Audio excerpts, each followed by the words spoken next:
Hi, Bill here, and today I'll be doing my thoughts and spoilers of Bumblebee the movie, because I've just recently seen it. It's there, hold on, I'll show you the ticket stub, but I went to see it. Screen 7, 2D Bumblebee, if it would zoom in to that. I had it zoomed in perfectly there, it went out of focus. It is there. There's a date there, 070119, Road the Adult Scene, and there's Odeon Cinemas at the bottom there. So it was at Odeon Cinemas, okay. So there's proof I went to see it. It was $7.80, which at Odeon is cheap. It's a cheap day, because normally it's premiere seats. I think it says premiere seats somewhere, premiere. So it normally would double that price, probably to get a premiere seat normally. So at least I saved money in going to see it. There's only about four people at the cinema in the picture I went to see it at. So I caught it before it went off from being at the pictures. So there we go. So it's just my thoughts about the whole movie. And I know there's been thousands upon thousands of spoilers. A large portion of people have seen it, but it's not. It's just recently come out in China, but it's not yet out in Japan. That's why this is a spoiler, because it's not yet out in Japan. It doesn't come out into Japan until March, I believe. So this is why I have to put spoilers in, because they haven't seen the movie yet. So there we go. So this is just my thoughts and spoilers on it. Okay, right, let's go on with it. Now, as you can see, it starts on Cybertron. That's the best scene in the movie. A lot of people are saying the Cybertron scene stuff. Now, one interesting thing, everybody early on, before they seen the movie, and even I includes me in this, thought all the Cybertron scenes were all contained at the front end of the movie. But that's not the case. The Soundwave Ravage scene happened, it was seen in the trailers anyway, happens at a later stage in the movie, so they kind of broke that up a bit, which is quite cool. But everybody was believing, oh, all the Cybertron scenes were going to be shunted to the front end of the movie. It was going to front end this movie, and to some cases it does, but not all of them. The Ravage and Soundwave scene happens later. So, but pretty cool seeing Cybertron up on the big screen. Really cool, and yeah, we'll get on with this. Now, obviously, who do you see in Cybertron? Well, you see RC, you see Optimus, you see Wheeljack, although some people say it looks like Transformers Prime Wheeljack, and you see Cliffjumper, and another one you see next to RC, and I think that's Ratchet, is Ironhide. Ironhide, I know it was with the blue glowing eyes, but it's difficult to see. It's where Optimus Prime does the hero jump from the original animated movie. He does that in this, and the explosion goes off, and you see Optimus Prime jumping into the air. So that's a bit you see. It's very quick, and it's difficult to see him, but yeah, he's there. Plus, you see him later on get behind Optimus, talking to Bumblebee and Cybertron. Him getting into an escape pod. I think it's him. It's either him or it's Cliffjumper. It's definitely someone in red, so if it's not Cliff, it's Ironhide getting into an escape pod. So you see him there as well. Another one you see is Brawn. You see him getting blasted back by Decepticon fire. A firefight, and blasting from the Decepticon blasters. So you see him getting reeling back, and that's Brawn right there. Okay, I'll show one more, and of course you get to see Ratchet looking really cool there in his colours.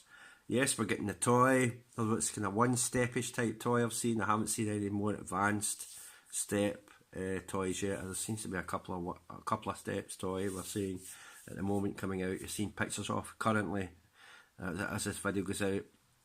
I've seen the Ratchet toy, but it's just kind of simplest, kind of few step toy. It's not something more advanced. Probably get that further down the line in toy form. But aye, we're getting that. And you're seeing Ratchet here. Excuse me. But aye, looking really cool. You got to see them in RC, and I think that could be, if it's not Optimus, it could be Ironhide again with the glowing eyes. It could be Ironhide again in the corner there. Move it over a wee bit. That's Ironhide with the, because he's the one with the blue glowing eyes, so that could be Ironhide in the back there. Looking really cool. Okay. And of course, the other one we've seen it in the trailers, is Starscream in the back there. Acid Storm round about there. And Shockwave. You hear him. Now that could be Thundercracker, Skywarp. It's in the corner there. We don't know. We know, and that's obviously in the corner over here is, I don't know if you can actually see that. Turn it that way. It's supposed to be Shatter. And that's Shatter, because you can clearly see that Shatter. So, yep, looking really cool. Looking really cool indeed. There's a thing we shot, yep, I'll pause it there. And, yeah, looking really, really cool. But we've seen this shot anyway, analysed to death on the trailers, so I don't need to really go into it more than it's already been analysed to death. Okay, and to hear him done by John Bailey, and John Bailey did Starscream, did he? He did Soundwave as well. He did Soundwave as well, the voice of Soundwave. John Bailey did John 3.0. Epic voice guy, as he's well known as, so nowadays. So, yep, he did that. He did Shockwave and he did Soundwave, but we'll get to Soundwave later. Again, it's another scene that we've seen countless times in the trailer. It's been analysed to death, and we all know it. Now, another character that's supposed to appear in the Cybertron scene, originally where Travis Knight was going to put it in, was a G1 looking Megatron, and here it is there. This whole thing boarded where we see Decepticon leader Megatron, and he comes in like Sauron, just blowing stuff up and laying waste to everything. Bumblebee director Travis Knight told IO9 it was at this point in the idea that he realised Megatron was frozen on Earth at Hoover Dam during that time period in which Bumblebee takes place in the late 1980s, as revealed in the 2007's original Transformers movie. So even though I really wanted to see G1 Megatron on the battlefield at the fall of Cybertron, I couldn't do it. You know, so that's why, because it would contradict him being already frozen at Hoover Dam on Earth. And how could you explain a G1 looking Megatron, and then if he's frozen, and then looking the way he does in the 2007 movie? There's a lot of contradiction there. So that's why I couldn't do it. But it would have been cool to see. It would have been really cool to see. But we never got that. Okay, so that's another thing he was going to do. Megatron was going to be at that opening Cybertron scenes originally, but he had it storyboarded, but he had to drop it because, you know, he would be frozen at the time at Hoover Dam, the MBE-1. Yeah, what I said earlier about Ironhide in the background there, I think that's Ironhide there. If it's not Cliff Jumper, it's Ironhide getting in the escape pod. So he's behind Optimus at one scene, and you see Ironhide getting in the escape pod. That could be Ironhide if it's not Cliff, and you see Cliff later on. Now this scene's cool. It's after B arrives on Earth near John Cena's Sector 7 squad. John Cena's alright in the film. I don't have a problem with him. Yeah, a lot of people say they don't like him in it. He's too wooden and that. He's not a Hollywood actor on the level of Harrison Ford or someone like that. But it didn't take me out of the movie. It didn't bother me. Like some people nitpick and say it does. Like I say, he's not the best actor. The Rock's a better actor than him. He's a wrestler as well. So I'm not saying he's the best actor, but it certainly didn't take me out of the movie that he was in it. Like it might, other people might have been affected that way, but it certainly didn't affect me. But this is a good scene here. I want to show you. I'll step it forward. I'll just go forward through it. As he scans a vehicle, and he turns into the vehicle. And here he goes here, transforms into it. We know what one it is because you see it in the, you see evidence of it in the trailers. What he turns into first before he takes on the VW bug is, oops, I just went back there. Is, yep, he transforms into a Jeep. Now, I definitely want that Jeep as a toy. We haven't seen that yet. I definitely want a Bumble Jeep toy because because I'm not allowed to reveal spoilers because it's not out everywhere yet, not in Japan. We can't reveal. I've been wanting to talk on forums and things like that and say I want a Bumble Jeep toy because it would be great because he does transform. He scans a Jeep next to where John Cena is, and he transforms into it briefly. He gets harpooned and he transforms back into his robot mode. But to have that toy as a Jeep, like we're getting the Studio Series World War II B, which looks nothing like the Mercedes-Benz, but a third party company's doing that. We're still getting this armoured vehicle, armed vehicle. That is nothing like it, but the robot mode looks like the Bumblebee from the World War II, from that movie The Last Night. But if the Studio Series is at least giving us a World War II Bumblebee, it looks nothing like, the vehicle mode looks nothing like the Mercedes-Benz, at least we're getting something. I don't know why they can't do this, or some third party company could do this, but I want a Bumble Jeep. I definitely want a Bumble Jeep because that would be so cool as him in the Jeep form. They could retcon one of the Hounds modes and do it up as yellow and give it Bumblebee's head and all that, but I don't know if they'll do that. I don't know if a third party company will do it or if Hasbro will do it. I hope they will. I hope they eventually will, because it's a missed opportunity if they don't. It was in the movie, so why not give us a toy of it? I know there was examples in the past where we get characters in the movie like, I've forgotten that motorcycle one. Mohawk, we still didn't get a toy of it. I think we're getting a toy of Onslaught. But there are characters in there. And Day Trader, we haven't got a toy of it. So there are examples of where they haven't made toys of characters that appeared in the movies. So yes, there is examples. There are definitely examples there. But I would love a Bumble Jeep toy, but I don't know if we're ever going to get one. And I hope it's not some Legion class size thing. I'd like to see a proper Voyager, or, well, not leader class, but a Voyager size one, a deluxe or Voyager size one would be pretty cool. But whether we'll get it, whether a third party company has to do one, we don't know. We'll have to wait and see. But yep, I like it how he transformed into the Jeep. I thought that was pretty cool. Now I've heard some say this mountain at the base of which has a mine, entrance to a mine where he was going to hide, running from Sector 7, is actually Mount St Hilary. I don't know if Mount St Hilary, if they go that G1 on it. I know they did give us G1 characters in the Cybertron scenes. I don't know if they'll go that G1 on this film, but I mean, you could argue that it is. Again, we'll have to wait to see the director's commentary, what they say about this scene, or if any official source information comes out between now and when the release of the DVD is.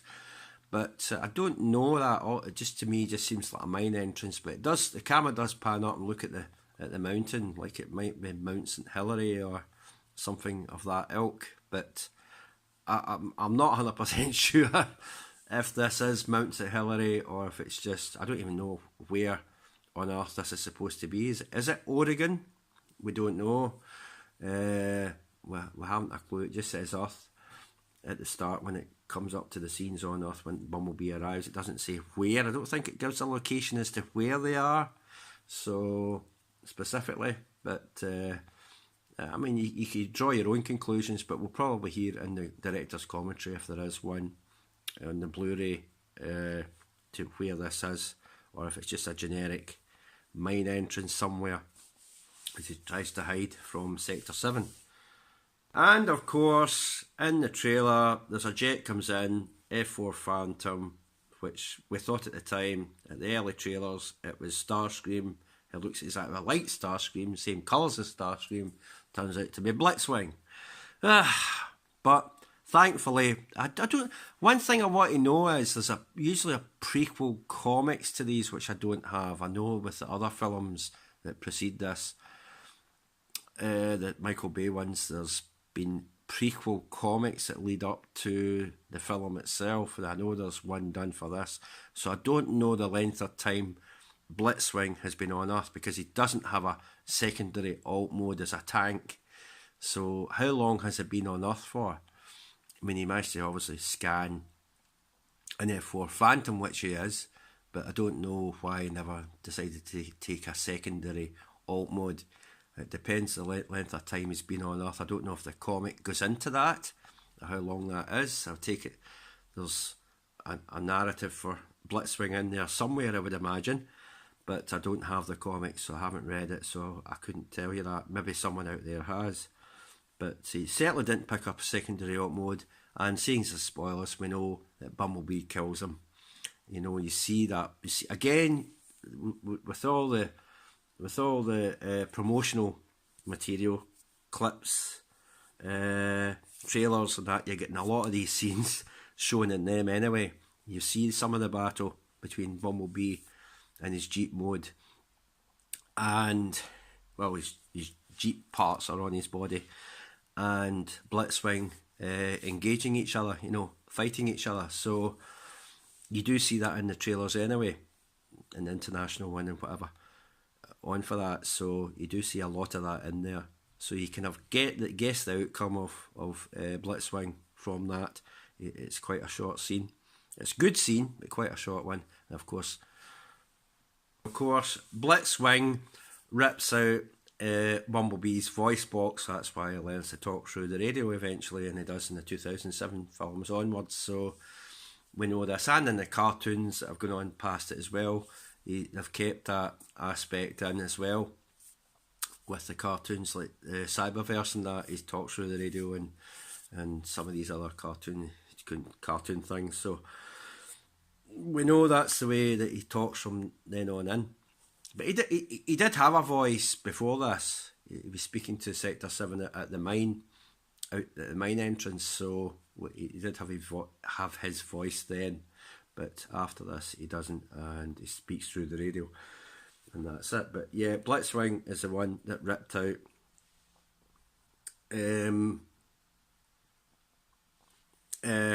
Bumblebee's voice box. But, and I know this isn't connected to the movies, but in Transformers Cyberverse, it was Megatron that ripped out Bee's voice box on Cybertron in an episode of that.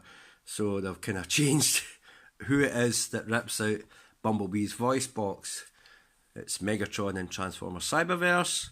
It's Blitzwing in this movieverse that does it. So there we go. And of course, Bumblebee rips open Blitzwing's arm, takes one of his missiles out, plunges it into his chest, and uses Bumblebee's arm cannon to fire it at the missile, resulting in blowing Blitzwing up. And step forward, there it goes, and there's bye-bye Blitzwing. See? There we go. So, yeah, there is that. Of course, as we see in the trailers again, he's near a lake, falls down and scans vehicles, and of course there's a VW bug nearby which he scans, and that's what he becomes. The one thing that we don't see, and I don't know if maybe in another draft somewhere, is we don't, because he powers down at this point, we don't know how he gets in VW Beetle form from the side of that lake to where Charlie finds him at that records yard, or that wherever that garage or whatever it happens to be is. So we don't know how he gets from there to there. If somebody finds him, maybe that guy, the old guy that Charlie speaks to that asks to get the Volkswagen Beetle that's there, maybe he happened across it. We don't know, sitting there and took it. We just don't know. I guess we're supposed to figure that out in our own minds as to how B got from the lakeside to where he ended up, where Charlie found him.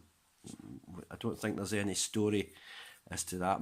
Maybe the book goes into more detail on it. I don't know if there's a book. You know how Bumblebee movies and these things end up with books, and books tend to go into more detail on that. Maybe it's in the book, but it's certainly not in the movie. And I don't know if there's any information out there that goes into more detail on how he got from point A to point B. Not that it's not that it's needed to be shown in films. Little things like that you can work out for yourself. But it would be interesting to see how he got from point A to point B there, and if he's powered down, we'll just have to. But I guess a book or something would explain it. Okay, and of course here's Charlie Watson. I actually liked this character. I liked it better probably than I did Shia LaBeouf. Shia LaBeouf was alright, but yeah, I prefer this one. Not just because it's a girl or a woman, a young woman at 18, but I thought she did a good job, the actress in this. So yeah, I thought it was really good.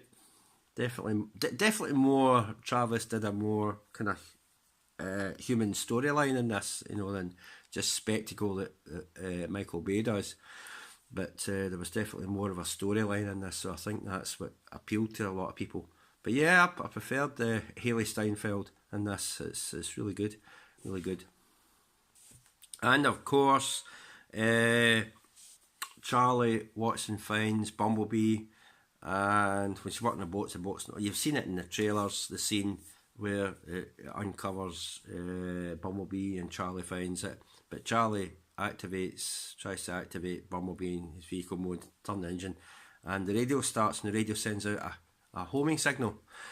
And while on a moon next to Saturn, you get the first look at Shatter and Dropkick, who are interrogating Cliffjumper.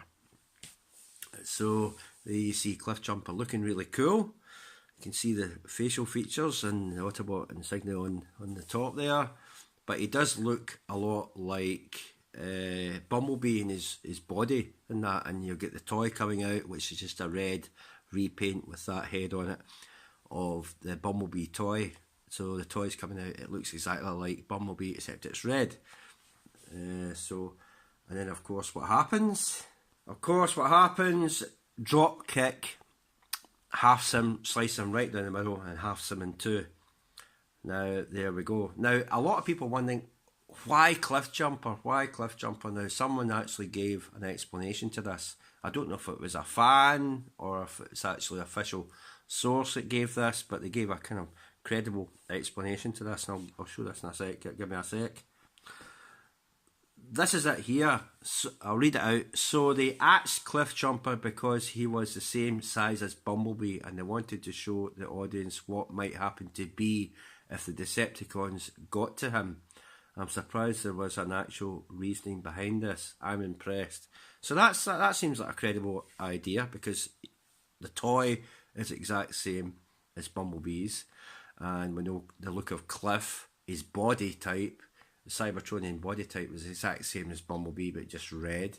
Obviously different heads naturally, but so it makes sense that this is why the farther Decepticons would actually go. If it was B there instead of Cliffjumper, they would have halved him in two. They would have killed him, even though they interrogated him later and they blasted him, but they didn't kill him to the same way as they killed Cliff. Yeah, I suppose you could argue that, but yeah, I mean, they didn't want the exact same as Bumblebee, same size, same kind of body type, same kind of probably vehicle or similar type of vehicle running around on Earth, so that's probably why they had to axe cliff jumper. And I think there's other explanations as to that some of the people that worked in the film might not have liked cliff jumper. So there is that, but it's hearsay and speculation. There's no proof as to that, but you know, you do get some people that speculate that, so we don't know the true answer. I'm sure we'll find out eventually what the answer is to. But this fan or whoever it is, explanations, it seems a credible and good enough one. You know, they didn't want just two of these types running around if Cliff was still alive. So, and he is coming to Earth, because you see at the end, we'll get to the end later, so he would have eventually made his way to Earth anyway. So no, they didn't want two of them running around, so they had to off one of them. Listen, they offed a lot of characters in the original animated movie, we know this, and they offed a lot of characters in the Bayformers movies, we know this as well. So offing these characters is nothing unusual. Okay, it's at the end of the day, it's a movie. You're going to get people killed in it. In movies, it happens, deal with it, that's the way it happens. But yeah, I know it's Cliff, it's an iconic character, but it's not something that you haven't seen before in the Michael Bay films or the original animated one, where they've offed a lot of characters. Okay, so it is the way it is, whether you like it or lump it, it is the way it was. But this is a good explanation.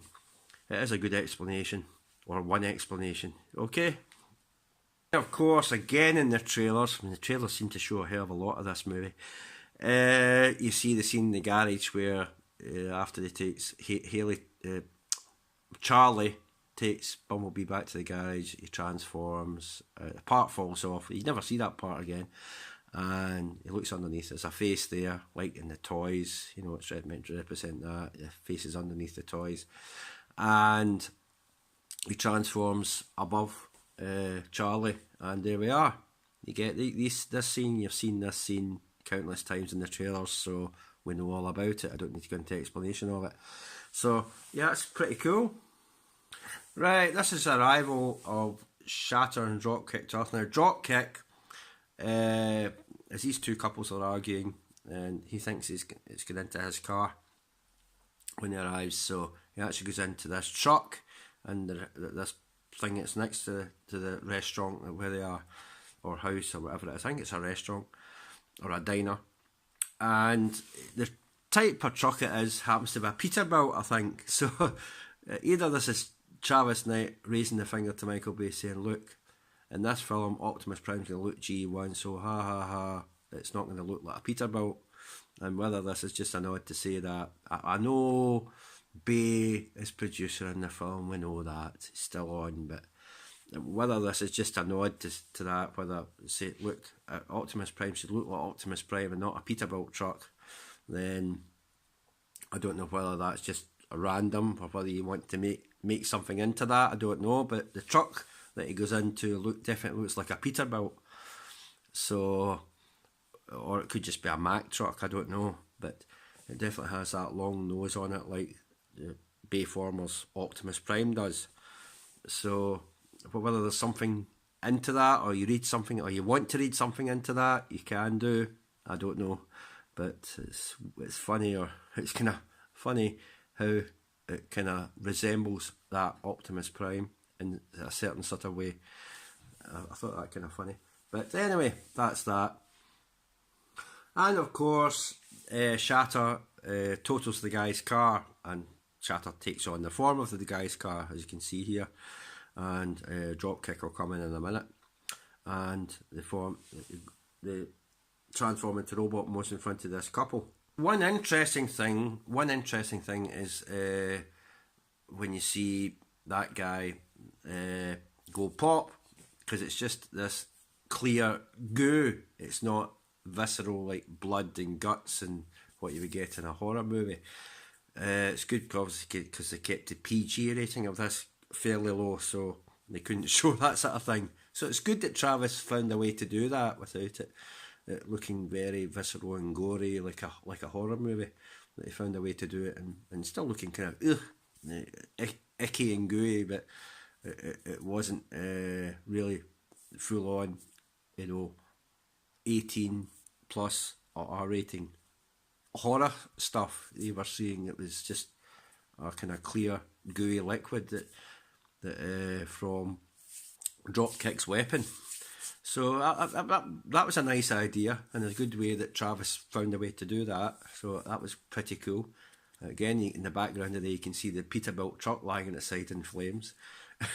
Or a Mack truck. It might be a Mack truck. Some people might correct me and say it's a Mack truck, but it looks very Peterbilt-like. But there we go. So yeah, it was good the way they did that, and they found a way. They still killed people, but they found a way to do it without it being all visceral and bloody or gory. Pretty cool. Charlie next day goes to the garage and finds Bumblebee gone because his mum took him. After his mum finds that Charlie got the Volkswagen Beetle there in the garage, she takes it next day to take the dog to the vets, and Charlie goes after it in her moped. So this scene's funny because Bumblebee transforms his rear covering or rear boot or a covering of the engine block, the cover, the hood for it, into his hand, his robotic hand. Now, pity the way the engineering of the toys of Bumblebee movie toys, you can't perform this. Either in even the Masterpiece one or whatever one, you can't perform this manoeuvre where he waves his hand, because I think his hands, the way the engineering of it in the toy, doesn't come out the back like that does. So you can't recreate this scene with the toy because his hand's in a different place in the toy compared to where it is here in the movie. But I pity you couldn't recreate that by having the wavy hand Bumblebee in his Beetle mode, because that would be pretty funny. Pretty cool. I loved that scene where he half transforms. He does it again to save himself falling off a cliff, escaping the cop car later on.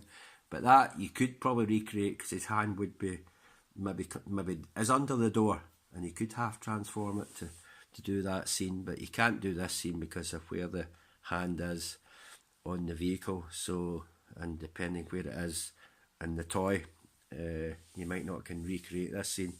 A pity. It'd be cool if you could. But I found it a really funny scene where he waves.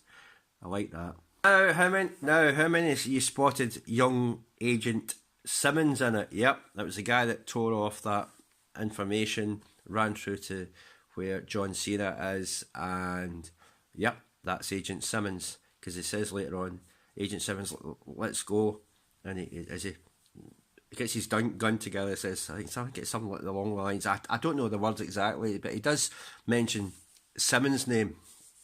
So yep, that's young Agent Simmons. John Turturro, who plays him later on in the 2000 films onwards, that's Agent Simmons, young Agent Simmons. So there he is, played by a different character here, obviously.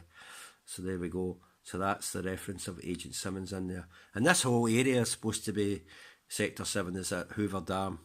I don't think we see the exterior shot of Hoover Dam. I didn't notice it when I was at the pictures yesterday.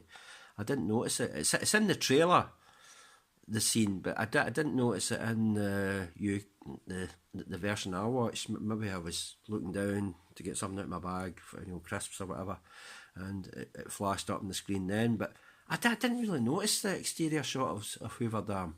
It's definitely in the trailers, that shot, and they're definitely there. That's the location, but I didn't notice it there. You just saw the interior, you didn't really see the exterior of it. But anyway, it's definitely there, even though we don't see MBE1. It's still there. It's a different part of the dam, probably. It's somewhere else, near it or next to it, or in that sort of generalised location. So I take it it's some other part of that we haven't seen in the 2007 films onwards. But there we go. But yep, young Agent Simmons there, really cool. Now here, as Shatter and Dropkick go to meet Sector 7 in the desert somewhere, you see a generic Harrier, and I think it's a I don't know what kind of helicopter it is, but you see a gunship helicopter and a Cobra, I think it is. I think it's a Cobra. Fly past, and as they do so in the vehicle modes, Shatter scans the Harrier jump jet as her secondary alt mode, because you know they're triple changers. So that's her doing that just here. And Dropkick scans the Cobra helicopter, so that's what he's doing right here. So when you transform, you actually see helicopter parts and jet parts on the frame, which is pretty cool. The jet kibble, the helicopter kibble on the frame, which is pretty cool. I'll show that in a minute. You've seen it in the trailer anyway, of them transforming, meeting Sector 7 in Desert. It's been in the trailer. Again, been in the trailer. Right, I'll go through the jet parts. There's the jet aircraft. I think it's the engines of the VTOL aircraft. You've got the VTOL jet nozzles there on her legs, on Shatter's legs. You've got the engine parts, you know, at the sides of the aircraft there. You've obviously got the wings there. On Dropkick, you've got the helicopter cockpit right there, the Cobra cockpit right there, and behind him he's obviously got the helicopter blades which hang down. So you can actually see the aircraft kibble hanging off their bodies. Pity we haven't got the toys as triple changers. Maybe a third party company's going to have to do that. As we know, they're just doing the same as they did with Drift. You know, they get Heli Drift, which is retooled from Skyhammer, which was also part of the movie toy line earlier in the series, and then we get the Heli Drift retooled out of that, which I've got. And you know, you get the Bugatti Veyron Drift, so it was two separate toys, and they're doing the same here with Dropkick and Shatter at the moment. Toy wise, pity we couldn't get a proper triple changer out of them. But the helicopter and thingy modes wouldn't look great. I mean, you could maybe do a Springer out of him.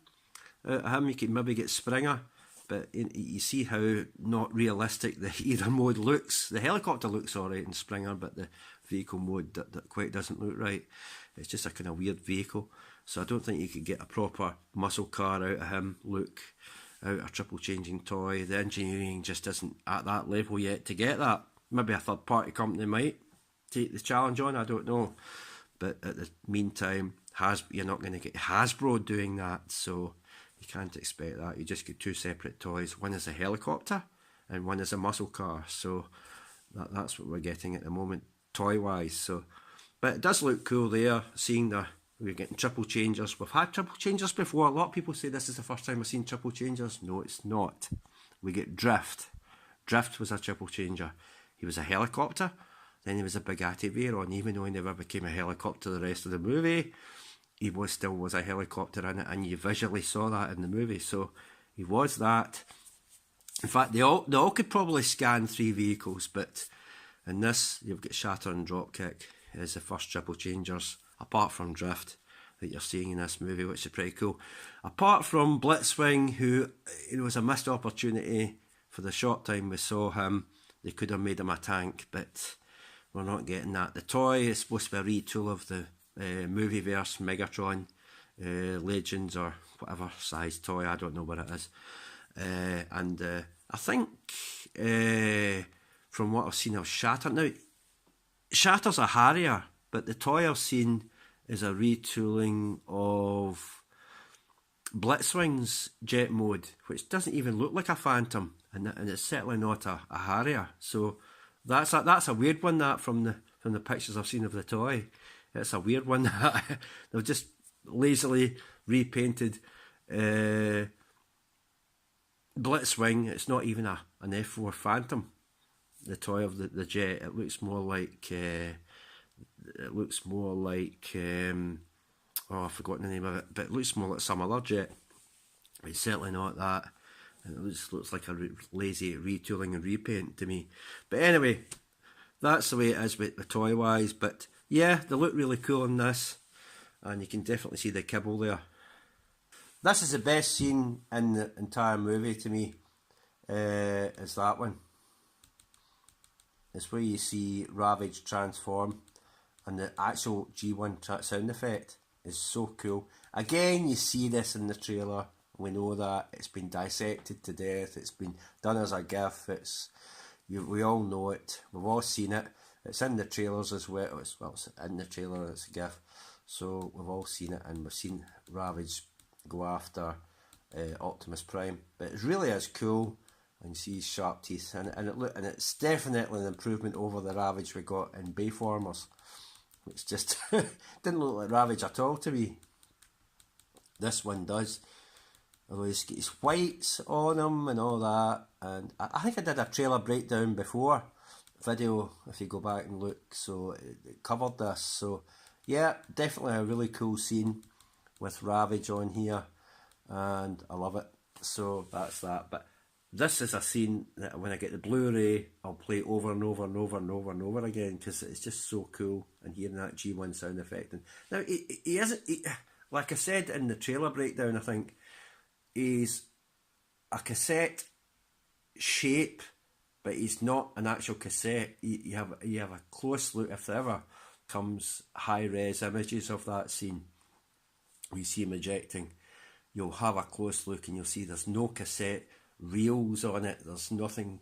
It looks, it's just that block that looks the same shape and size as a cassette, but it's not a cassette. I don't know what the hell it is, but it's the same shape as a cassette, cassette looking shape, but there's no actual cassette features on it, so we don't know what it is. But there's no laser bait, there's no Rumble, Frenzy, Rat Bat.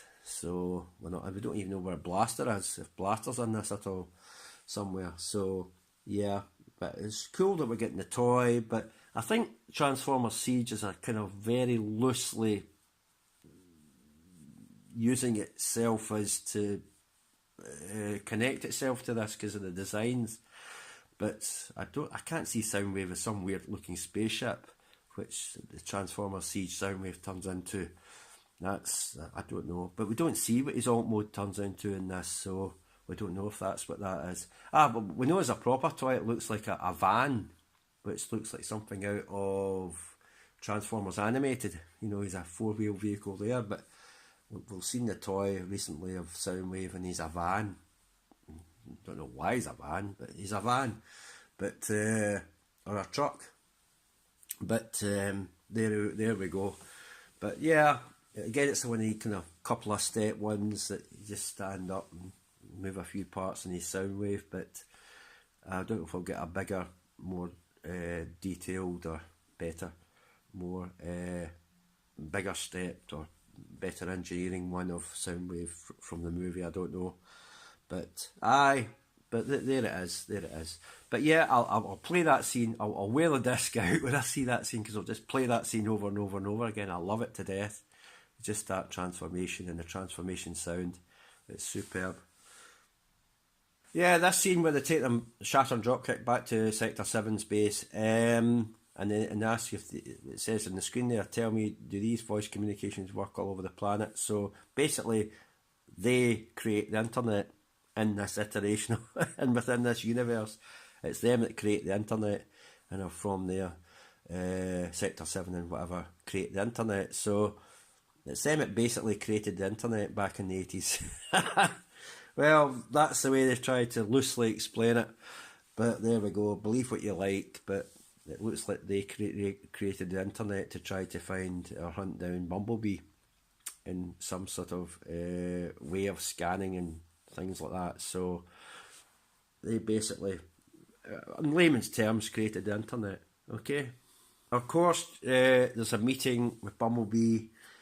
Takes them to this cliff top where the guy jumps off the cliff into the water, and Bumblebee tries to get Egg Charlie on to do the same.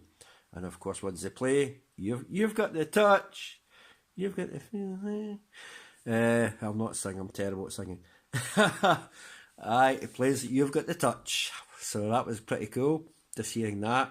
Unfortunately, there was hardly anyone in the cinema, so I didn't get a proper full cinema reaction that everybody else had. So when Bumblebee played that song, but yep, great nod, fantastic nod to the original animated movie. Another funny scene is where they're at this woman's house after insulting Charlie at the cliff top, and Bumblebee and they get toilet rolls and try and throw them over this tree, and Bumblebee grabs a whole pack and explodes over the tree. That was quite funny. Then the next scene is where they've got eggs and splatter it over the girl's BMW car, and Bumblebee goes up and smashes the whole eggs over the car, and then proceeds to trash the car, and it jumps on it up and down. That was really funny. That was the best scene. That was a really, really funny scene. I liked that. Now another shot when they're escaping from that, they get chased down by a cop car, which we know now is not Barricade. Barricade was supposed to be in this movie. I'll show a thing about that later. And B goes on the outside of to evade, and as part of his evasion process, he goes on the outside next to a rock cliff on the outside of a railing, and he transforms one of his arms to hang on to the railing. I don't know, again, I don't know if you can do this with the toy and recreate this scene of where the arm is in relative to the toy, where it's folded away in his vehicle mode. So you might could recreate this depending how the engineering of the toy is. I don't have the Bumblebee movie toy, so I couldn't tell you. But you might be able to recreate this, you might not. I don't know, in this scene. But it's cool looking at parts of him transform. He's half transformed before in stealth mode, you know, in the Bayformers movie. So his weapons have come out and he's kind of half transformed before. And so it's not something we haven't seen before in the Bayformers movies, where they've kind of half transformed and that. So it's pretty cool to see again. And yeah, it's really cool. Originally, when we seen these scenes in the trailer anyway, I forgot to say just in the previous scene there, you see it in the trailer anyway, but what we saw in the trailer was this scene, and people originally were speculating that's Barricade. Now originally, long before the movie came out, here it is here, I don't know if you can actually see that, I'll bring it forward so you can actually see it.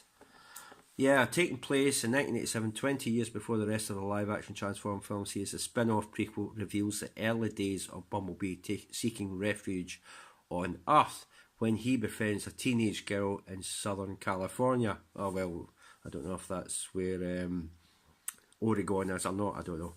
The duo finds themselves pursued by both the government and the Decepticons, with Blitzwing joining Barricade, Shatter and Dropkick in the film. Now this was early on. They might, before they provided us with the finished film, done reshoots and all that. So maybe early on, when this synopsis was written, they might have intended to include Barricade, because we get the Barricade toy in the toy line. So they might have originally intended to include Barricade, but changes were made since then. And he's not in it. I don't know if he's in a deleted scene. I don't know if they'll talk about him, that he's supposed to be in it. And the director's commentary, we'll have to wait and see. But maybe he was supposed to be in there originally, and they decided to take him out because it would be too many robots in it, even though you got all them at the start in the Cybertron scenes. But anyway, on Earth, there's only very few robots, and I think that was the outline of what was supposed to be happening anyway, because it's a lower budget. You know, they can't put too many in. So maybe Barricade originally, they had plans to put him in there, and they took him out, and we still got the toy with it, but whatever. But, you know, people were saying that cop car was originally supposed to be Barricade, but it clearly, as you saw the film, we know it isn't. It's not the case, but yes, so there is, he might have been at one time, but obviously ended up not being. But yeah, Barricade, I think, originally was supposed to be in it, like was Megatron, but he couldn't because Megatron was on ice. So there we go. There you go. There's the synopsis early on of what might have been. Okay. Right, while again, it's partly a shot which you see in the trailers that Bumblebee exploring Charlie's parents' house. So, and of course, he comes to a wall socket. He plugs himself into it, and this is what happens: is energon goes through the power lines. Now, there was supposed to be a deleted scene in this, I'll show you in a minute, where it has, like with the Bayformers, where they had the kitchen bots come to life with the shard of the Allspark, his cybertronic energy is supposed to bring life to all the appliances in the house. I'll show you this, hold on. Right, there it is, Allspark energy wreaks havoc in Charlie's house. One of the bigger deleted scenes in Bumblebee sounds a little unnecessary, and it also references a sequence from the original Transformers when Bumblebee sneaks inside Charlie's house and starts exploring. He sticks his finger in an electrical outlet. Instead of receiving a shock, this actually sent a blast of Allspark energy through some appliances, which end up coming to life like the Xbox 360 steering wheel and vending machine from the Transformers 2007 movie. They even included voice work from comic actor Martin Short. In the final cut of the movie, Memo calls Charlie when he sees Bumblebee is causing a ruckus inside the house, and the two find everything totally wrecked. But in the test screening cut, Memo and Charlie have to fight off the appliances. Apparently, there is still a line referencing this in the movie, which is somewhat confusing in retrospect, because we heard Charlie's mother as to why the power cord was cut on the television. So there you go. But this also could double as the origin story for the bots, because we see that Allspark energy travelling along the power lines, and it could have went to a mall at the time and give life to appliances in malls, you know, like we're doing with the bots. The only thing it trounces that idea, I know it's just made up idea, is that the bots are the time settings. Obviously bots are today, because you see today's appliances, you know, like devices like mobile phones and that, iPads and whatever, and obviously in the 80s you would have appliances there. But it's a pity they couldn't do an offshoot of bots where you got the Bumblebee movie appliances, you know, worked into that somehow as an offshoot, the Bumblebee movie bots, and you could do the 80s appliances as an offshoot to that there. It's a pity they didn't do that. We could have got that. That would have been really cool, but I don't think that they're likely to do that. And the story says the bots, I think you've seen the animated trailer for the toys out, which it says, or in its synopsis it says it's some mist that comes down or energy that comes down. Basically it's in the wrong time setting, you know. Bots is today's, and in 2019 or 18 or whatever on earth it is, and Bumblebee is obviously set in the late 80s, so there's that's the biggest obvious difference, so that's why it trounces that idea. But I'm not saying the toy line couldn't, or Hasbro couldn't possibly make bots off of this, you know, where you get the 1980s appliances and, you know, make bots out of that and make it Bumblebee movie bots that's from this deleted scene. It would have been really cool, but I haven't heard any word of them doing that. I don't think they ever will, but it would be a nice idea if they did an offshoot timeline, toy line of that, but I don't think we're likely to see that. It would be a nice idea, but I don't think we're likely to see that. But there you go. It's something, and of course, off the 2007 film, you get the kitchen bots, you got the real gear robots, you got them, the toy line for that, which I've got all of. So, yeah, it would have been nice to see a toy line made out of this, you know, doing Bumblebee movie bots, but I don't think we're likely to get that, unfortunately. Okay, so that's that. The other thing I don't know if you can do with the Bumblebee toy is half transform it like this, like you see, and recreate this scene. Again, I don't know what the engineering's like, whether you can pull this off or fan mode it into this sort of thing, where you see him in the house where he's half transformed. It'd be pretty cool. Nice scene. Obviously Charlie, he turns into his Volkswagen and then he turns back into a half transformed Bumblebee. but I don't know if you can actually recreate this with a toy. What the engineering's like to pull this off, I couldn't tell you.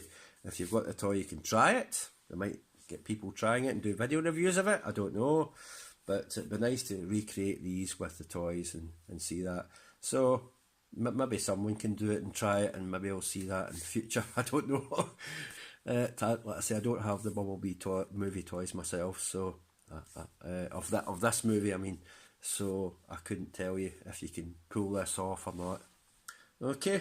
Now the way this was cleverly cut together in the trailer, it looked like they were meeting the Sector 7 agents, because the background, apart from the pylons, are not there.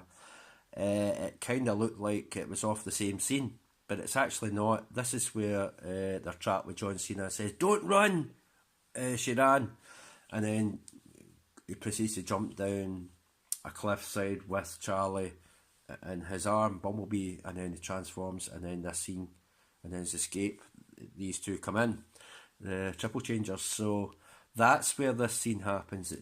The way it's spliced together in the trailer, it makes you think it's the scene where they meet Sector 7. It isn't. It happens later on. So it's another one of those where you think the Cybertron scenes are all bookending the front end of the movie, but the Soundwave Ravage scene happens later, and this is a scene that you think happens where the Sector 7 meet-up is, but it isn't. It's later on.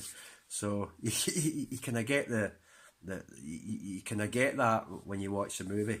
That's where that scene comes from that I've seen in the trailer. The way they cut it together looks as if it's part of the same scene, but it's not. Okay. One thing I want to know is when Charlie's knocked out, when Bumblebee, after the Dropkick and Shatter meet, kick Bumblebee and beat him up, and Charlie goes to Sector 7, electrocute Bumblebee, and she gets electrocuted and knocked out and wakes up in her house, and after that she escapes out of a bedroom window. But being Sector 7, you would have thought they would keep people outside the house, so how Charlie managed to escape from there and there wouldn't be other Sector 7's agents on the lookout outside, placed outside the house, a bit like the police service, I guess, but it's a special unit. This, they're a bit lapse in security. You would say, how the earth did Charlie escape Sector 7 agents? Some of them might have been outside the house or lookout. You know, I'm sure they all wouldn't just be in the house and not notice Charlie escaping. So I know you've got to suspend disbelief with these films, but it doesn't make any sense. If it was real world, there'd be people placed outside. She wouldn't have been so easy to make an escape. So it just seemed a bit open to me, that. But I know it's a movie. You've got to suspend disbelief. But there we go.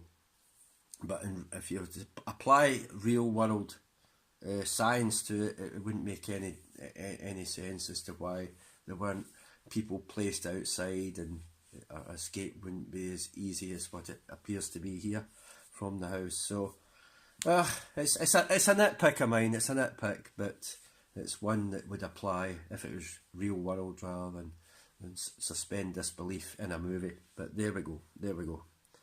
Of course, after the interrogation of Bumblebee, when he's captured, Shatter and Dropkick interrogate Bumblebee and beat him up. That guy Powell is up there, tries to warn John Cena's character over the radio, and Dropkick goes bloom with him. Again, you get the clear sticky goo scene like you got at the meeting at the start of when their arrival to Earth was. So again, you get the clear sticky goo of this guy Powell turns into that, killing the guy obviously. But there we go again, non-visceral, gory. It's just clear goo, which is pretty cool.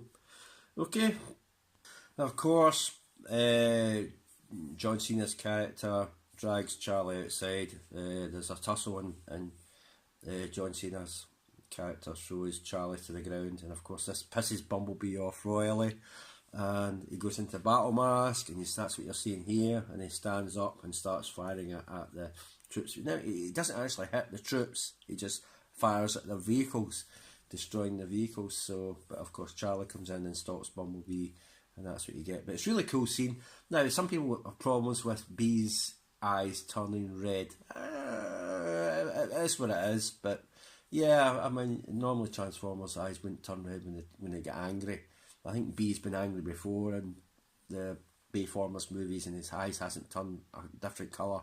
But for this iteration, that's what happens. It just to show B's angry. He just could have shown him angry by blasting with his arm cannon anyway. He didn't need to turn his eyes different colour. We only know the Optimus Prime, the Nemesis Prime, his eyes turned purple, but that was the only eye change, colour change that we got. But oh, and Rhinox's, when he was taken over by that, whatever was inserted into him in the Beast Wars, his eyes turned red. But apart from, there's been examples of where eye colour changes happened, whether it's in cartoon, CG, live action, or comic book or whatever. I don't read the comics, so I couldn't tell you if there's any in there, but I'm sure you can pull out examples of where that's happened, as few and far between as they are, but there has been examples of that over the years with Transformers, where you get the eye colour change. So, and it happens in here. So okay, it's the way it is. There's nothing we can do about it. The movie's there, it's done. So he's not going to change that, but it's done. And I'm sure he'll explain it in the commentary when it comes out in Blu-ray why that is. Okay.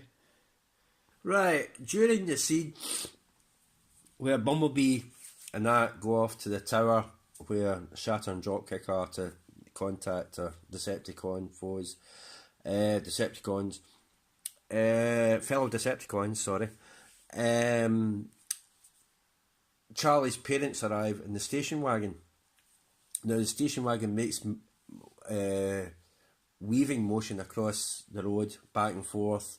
But during that scene, a music plays. I'm absolutely certain, because I heard this and I heard this before. It sounds like it's a G1, some of the G1 music from the cartoon series, or it sounds very similar to the G1. There's definitely bars or notes in there that's very plays. Now, I don't know if you've heard it yourselves. I've watched this movie. You have to go back and watch it, or wait till the DVD and Blu-ray comes out and analyse it. But there definitely is. I'll try and find it, because that, I know that Jim Thingy guy that redid the music, did it all up. Jimbo, whatever his name was, did that. Atronus Nexus is on YouTube, has all them. I'm sure it's on there. I'll try and find the piece of music if I can. If you give me a minute, I'll try and find it where it sounds similar to. But it does sound a bit like that during this scene where the car chase is happening, where it weaves back and forth across the road. In the background, there's definitely notes or bars or pieces of music, or a little bit of music that plays that's similar to the G1. I'm sure it is. That he's obviously put in there to nod to the G1 as well. I could be wrong in this. I could be very, very wrong in this, but bars in that bit where the chase scene happens sounds similar to this. Some bars in it, I don't know if I can isolate the actual bit of music it is, but it sounds similar to this, right?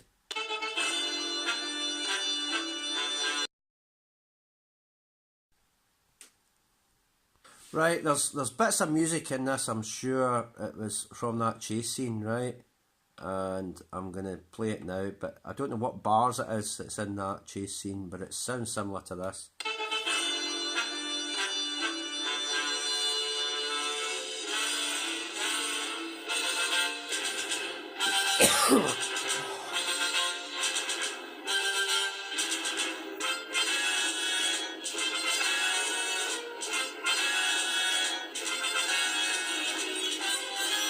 I'm sure it's that bit.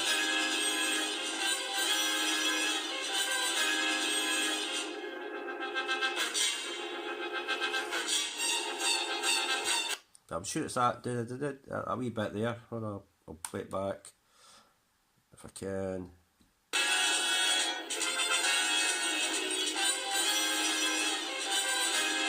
Something along the lines of that.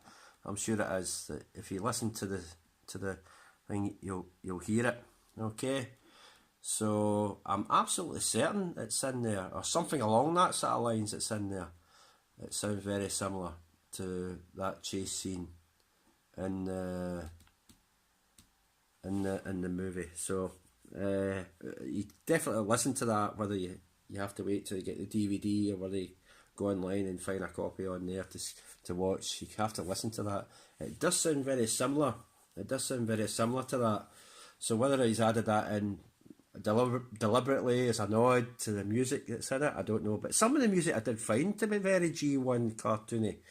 There are a few bars in it that sounded like that. So whether he's put that in as well, I don't know.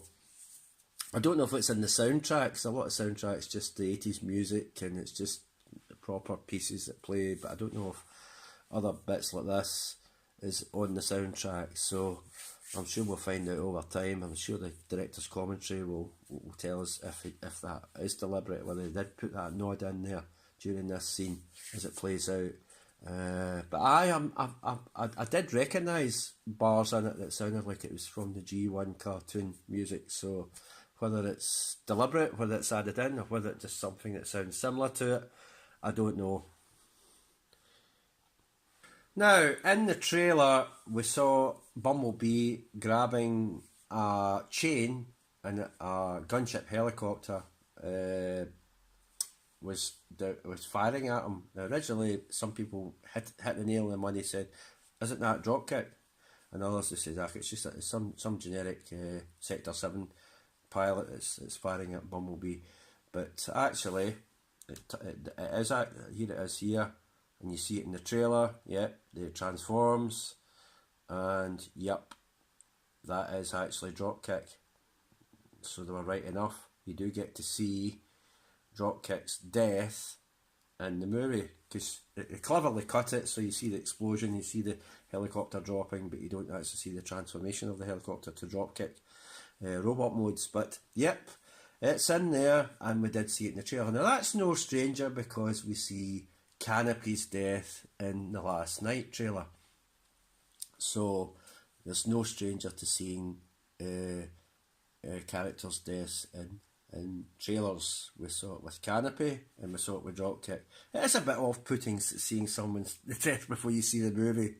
You know, now knowing that's Dropkick, you know that after you've seen the movie. But now knowing that, you can think, did they have to really put his death in the trailer? But they did it with Canopy, they're doing it with Dropkick, so yes, that is him that you saw in the trailer, and you saw that scene in the international trailer, and yes, it is him, unfortunately. But it's there, not much you can do about it. You do see that, I guess, with these movies, you are going to see that. And yeah, you see Shatter transform off the tower into again another scene you see in the trailer, and arming a weapon in Harrier mode at Charlie, and of course Bumblebee fires his arm cannon at Shatter and brings her down to ground level. So yeah, this scene you obviously see in the trailer and has been talked to death when they've analysed the trailers. So there we go. Another cool scene you see is where Bumblebee transforms into vehicle mode. You've seen this in the trailers, and he turns and he does a flying kick at Dropkick. I know this has come back to before Dropkick's death, but I think it's a cool scene. I just love that shot. You know, it's so G1 cartoon where they transform into vehicle modes and use their vehicle modes to ramp up the speed to do a flying, a flying thing with. To fly at the enemy. It's so cool like that. And Dropkick does a similar manoeuvre where he transforms into his muscle car, transforms there, and then this is where the helicopter shot comes in. He transforms into his gunship mode, and then of course he gets killed by Bumblebee and the chain. Another cool shot here is Bumblebee, they're in a dry dock and he blasts the doors of the dry dock, and of course it fills in with water and brings this barge or boat along with it as the water cascades into the dry dock, and they both die, and they're both, they're going to sacrifice themselves. See, looking at that, and there we go, and there's Shatter there, and it's, yep, death by barge or death by boat. And Bumblebee goes to the bottom of the sea, and that's another clip you see in the earlier trailers where she dives off the thing and saves Bumblebee. But yeah, you see that, and it's pretty cool. Another shot you see, also seen early trailers, is Bumblebee saving the helicopter which John Cena's flying, and he saves that helicopter as it crash lands. So you see that in the earlier trailers. So you see that shot anyway. It's pretty cool, and that's when John Cena character realises that Bumblebee's on the good side. It's not a Decepticon or evil. So you get that. Well, he did kind of turn evil because John Cena threw Charlie to the ground, so he turned evil there. But after, well, he was angry really. He didn't turn evil. He was angry, but you do see the shot of where he saves Cena, and that's when Cena realises that and lets him go at the end. That's why you know, he finally realises that Bumblebee is a good guy. Now, this is where it starts tying into the 2007 movie.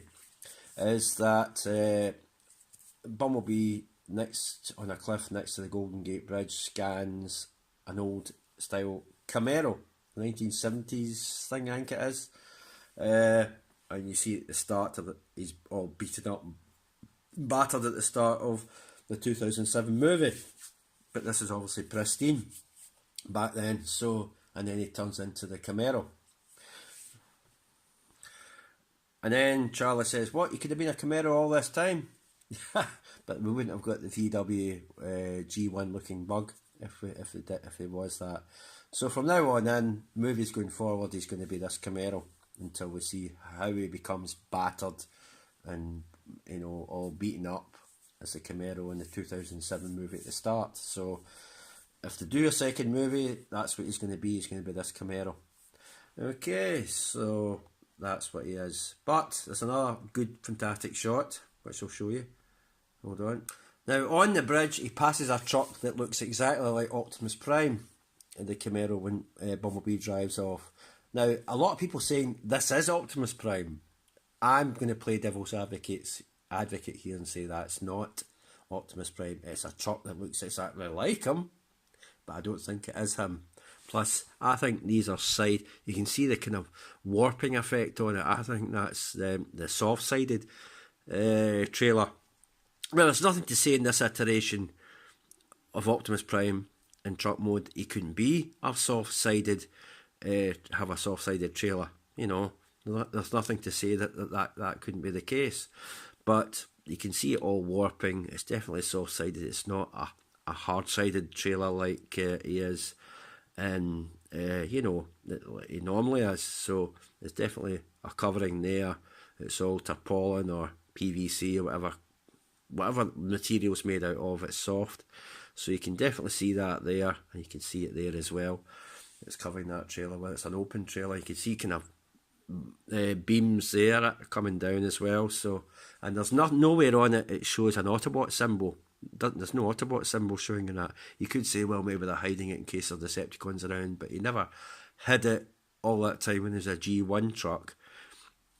In different mediums like comics, video games, cartoon series, he always had that Autobot symbol on him. So why hide it now? He doesn't have an Autobot symbol in the front, or doesn't have one at the side there either. So I'm going to play devil's advocate and saying that isn't Optimus Prime. It's a truck that looks exactly like him. And if you argue with me, I'll say this. Do you see at the end, after the end credits, when they do the walk and talk in the woods together in robot mode, do you see them both drawing up, transforming into robot mode, and then doing the walk and talk? No, you don't. And you'll say, oh, but maybe the budget constraints don't show that. But why shows all that visceral, amazing scenes of transformations and then leave that pivotal one out where you would see them draw up and transform? They wouldn't leave that out. Travis wouldn't do that. I'll give you another example quickly here. Hold on. Now, in the original 2000 Transformers film, we had that kind of weird army-style vehicle that turned out to be Bone Crusher. Now we know he was dispatched, he was killed by Optimus Prime, but in the following movie, is it Revenge of the Fallen, we see this type vehicle right there. It's difficult to see, but it is looking exactly like Bone Crusher. Now, some people could say, like the Optimus Prime truck there in the bridge, look, oh, there's Bone Crusher, there's Bone Crusher. But do you see that transform into a robot? No, it looks exactly like him in vehicle mode. It's the exact same colour as him as the vehicle mode. The vehicle mode is exactly the same, but it's just a generic vehicle. It's not some alien robot disguised as that vehicle, because we know Bone Crusher was killed in the previous movie before it. So you can see where people would say, oh, but that's Bone Crusher, and that's Optimus Prime in the bridge, and that's Optimus Prime in the bridge. No, it's a generic vehicle that looks exactly like Optimus Prime, but a lot of people are saying that's him, and show me evidence and proof where, with that Optimus Prime, where you get, and official evidence, official proof of where someone from the movie that says that is Optimus Prime on the bridge. It's not. He's at the end of the movie, yes, walking and talking with Bumblebee, but that's not to say that's him. You don't see the transformation sequence from the truck to the robot. So I'm not willing to buy into, I'm not willing to commit to say that's Optimus Prime that's on the bridge. No, I'm just not willing to do that. Until I hear evidence like in the, official evidence coming from Travis Knight himself or someone that worked on the movie, or official sources, or what am I going to say? I'm brain freezing here. The director's commentary on the Blu-ray or DVD, when it comes to that scene in the bridge, and they say it's Optimus Prime, then I'll believe it.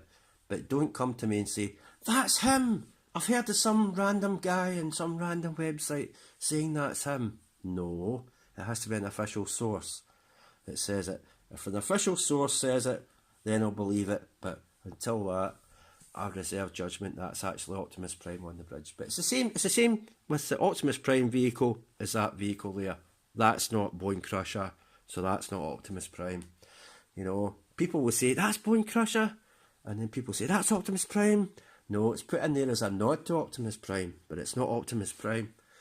Plus, Optimus, plus again, I can't stress this enough, they would not hide that. I know it's a budget constraints, but they wouldn't hide the transformation from truck to robot of Optimus Prime. Come on. Are you honestly that stupid to believe that they would? Honestly. Would they hide something that iconic and that sort of scene? They wouldn't hide it. So no, they wouldn't. And you can argue budget constraints and everything that's came before it has used up all the money to do the effects and everything, but all you want, but they wouldn't hide a scene like that. They just wouldn't. Travis wouldn't. So that's that. But it could very well be, if I hear in the director's commentary or an official source saying that's him, I'll believe it.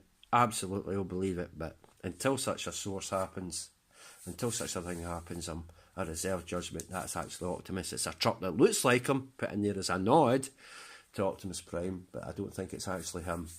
It is him at the end, obviously, but walking and talking with Bumblebee in his Camaro form, but it's not him. It's on the bridge. It's a truck that looks like him. But I mean, the truck itself, what can I say?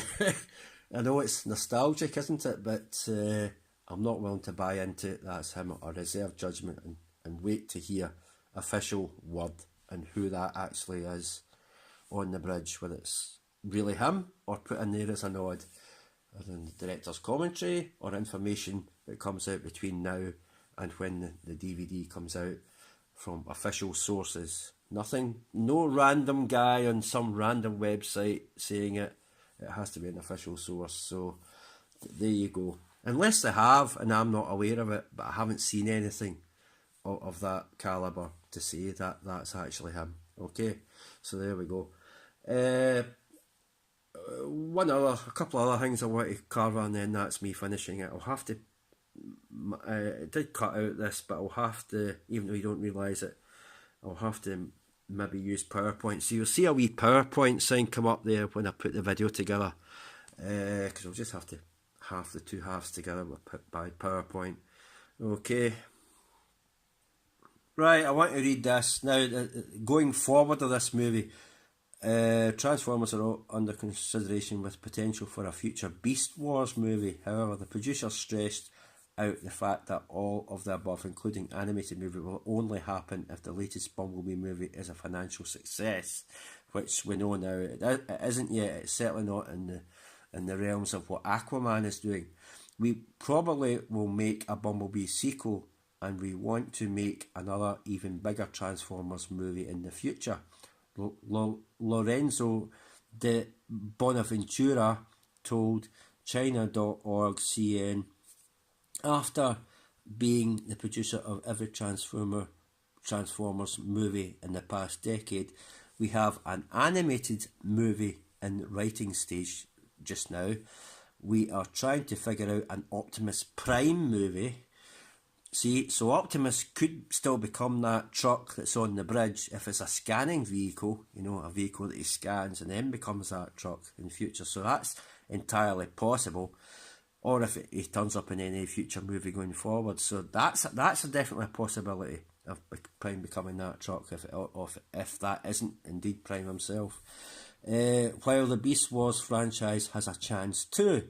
However, the producer stressed this could only happen under one condition: Bumblebee must be a success or a financial success, which unfortunately we know it isn't as big as what Aquaman's doing, so financially at least. So, and it's still to come out in Japan, but I don't think that's going to make it catch up with Aquaman anytime soon.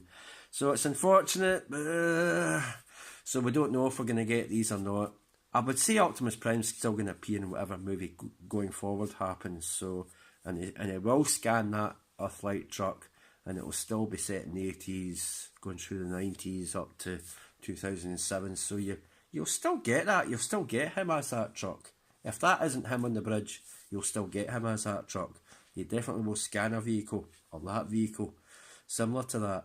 So you will get it. You will get the G1 look. Pity you didn't get it in that movie, but you will get it if that already isn't him. If they don't confirm that's him on the bridge. Okay, so, and there's one other thing I want to stress. Hold on, there's another thing. Yeah, it's this thing here. Oh, that's going way out of focus. There we go.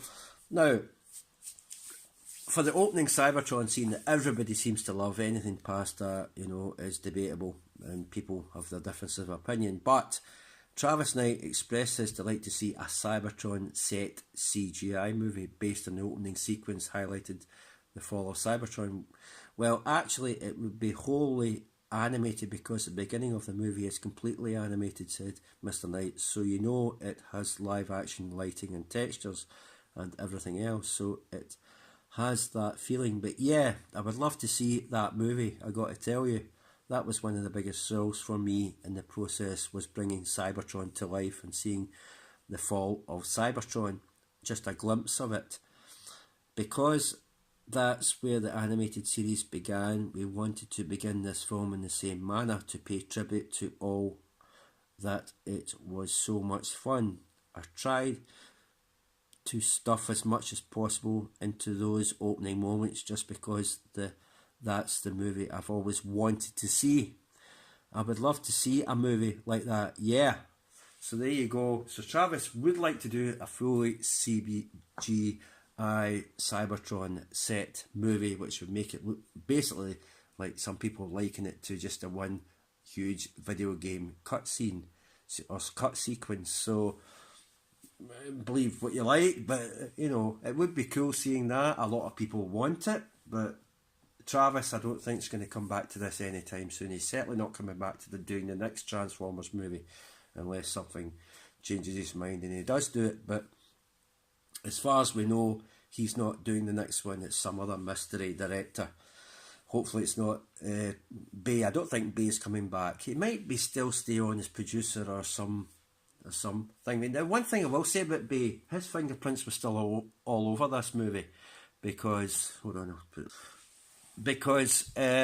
you see the design, the head design of Bumblebee himself. It still has Bay written all over it. His fingerprints are there. You see the design of Shatter and Dropkick. Their designs are still within the Bayformers. You hear some of the Transformer sound effects. They're still Bayformer sound effects, as well as the G1s thrown in there. But, you know, so Bay's still fingerprints all over this. I know he's still on as producer, I know that, but his fingerprints are still within this movie, and you can see that. You visually can see that. But going forward, and of course the Camaro at the end, you know, that's from Bayformers. So there is connections, but to be a prequel or a reboot, I would say it's a pre-boot, because you're getting a bit of both. I call it a pre-boot because you're getting a bit of both. It's partly prequel and it's partly a reboot, because I can't fully call it a prequel because there's elements that are skipped over or retconned over or ignored, like someone's flashed one of the Men in Black things at you. Like they totally ignored the World War II last night scene. You know, Bumblebee was on Earth from World War II onwards, so how on earth did he arrive in the 1980s from Cybertron? He would have been on Earth already all these years. It was explained away in the last night. He couldn't have been back to Cybertron and then go back to Earth in the 80s. It doesn't make any sense. At the end, you've got the Autobots. They look up into the sky and see more Autobots arriving in the 80s, but the first time they're supposed to arrive was in 2007. Same with Optimus Prime. So they're kind of skipping over these, like, you're trying to ignore it. I mean, they're doing that with the new Terminator movie. You know, Terminator Genesis or Genesis and all the ones that, and these other ones you're supposed to just ignore. And this is set, the Terminator one is set after the second one. 8 other ones after that, which are crap anyway, you're just supposed to ignore. So I suppose in a way it's like that. You're just supposed to ignore some of the elements in there, and this is why it's a soft reboot, or I just call it a pre-boot, because you're getting elements of the prequel and elements of a reboot. So you're not getting it totally reboot, you're not getting a total prequel, but you are getting elements of that in there. So it's a pre-boot, as I like to call it. It's a made up word, I know, but that's what I call it. So there we go. So that has been basically my thoughts, my spoilers talk of Bumblebee. So write down below what you think and what you want to see, and did you like it. A lot of people liked the opening minutes, and the sound we've seen it is fantastic. The scene where Bumblebee transforms into his car and then transforms back into the road and flies it. Drop kick is really cool. You know, just G1. The music is one thing you need to listen to, because that station wagon scene, I'm sure there's G1 element music in there. I don't know if I get isolated, or we'll get that piece of music out and it is an MP3 sometime, maybe after the release of the Blu-ray. Some people will analyse it and think, but I definitely heard G1 similar sounding music in there, or beats, or definitely things like that, moments within that music. It sounded very G1, so whether Travis has put that in there too, deliberately or not, we'll find out in the director's commentary if he mentions it on there at all. But yeah, it's definitely there. I definitely heard that during that scene. So there are elements in there with the music. Nobody's touched on the music on this, so in that capacity, that I didn't hear any G1 sounding music in it. I haven't read anything on forums or anything like that, but I definitely heard it, and it definitely sounded very G1. Just elements, not the whole complete song, just little beats and bars and things like that, but they're definitely there. So it's definitely cool to see, or hear, should I say. But I definitely recognised it. I definitely recognised it, like it sounded like it was lifted from the G1. I mean, it's out there, you know. You've got Jimbo that's done his clean up of the G1 music, and Tronus Nexus has it on his YouTube channel, so you can access it anytime, whether they use that music. And you've got the LP out that you know, the late great Robert J. Walsh released. So you've got the LP, and it could have been on that as well. So it's out there officially. If they didn't want to use stuff from Antronus Nexus, it's not official. You have got the official LP that's out, so they might have lifted some from that. We don't know. So there is that. So you just don't know if they've used music from that or not, or elements of music from that or not. We just don't know. They might do. I'm sure we'll find out eventually. But yeah, it's cool. I loved it. Definitely, I rank it below the animated movie is just superb. I can never put anything above that. It's like people with Star Wars, the original trilogy with them, they hold in a special place. The animated movie holds a special place for me, so nothing can top that. So this comes below that, and then the 2007 film. A lot of people say the first 2007 film was actually good or great, but the rest of them came after it was just trash. So so there is that. So at least the first film gets recognition. Michael Bay's first 2007 film, which this loosely connects to in some way, shape or form. So there we go. And that is that. So I've been rambling for this. I'll have to go and put all this together and upload it. And that is me. So this has been my thoughts, spoilers talk. I will put spoilers in it because it's not out in Japan yet. It doesn't come out till March, I believe. I said earlier on in the video. And, you know, it's spoilers to them still. So there we go. Even though the rest of the world has seen Bumblebee Movie by now, including myself. So, spoilers still to Japan, unfortunately. So it's still considered as spoilers talk. So spoilers, my thoughts, spoilers on the Bumblebee Movie. Okay, that's me. Going forward with this, I don't know what I'm going to do about getting any figures on that. Money's tied up in other things just now, moving forward. So I'll see. I mean, I hope to get my seasonal job back again this year, and there might be figures I'm interested in. I'll have to see how things go. So, but you'll just have to, if you've got me on your, if you're registered with me or follow me or whatever, you'll get notifications anyway. Just hit that like and notification button, and you'll get, whenever a new one does come up in some point in the future, you'll get notified, right? Or you just randomly check it. It's up to you. But that's me. Hope you had a happy new year, and that's been me. Okay, it'll be cool to see going forward what they say, and it'll be cool. I'm definitely interested in getting the Blu-ray and seeing what they say on the director's commentary, if there is one, or whoever's doing it, on the commentary, to see what they say with certain scenes I addressed in this video, see what they say about these, whether that is this thing, or why they did this, and how they did this, and so on and so forth. It'll be interesting to see. Okay, right, that's me. That's definitely me this time. I'm rambling at the end. It'll be another hour before I sign off. Bye for now. Bye. Thank you. Bye.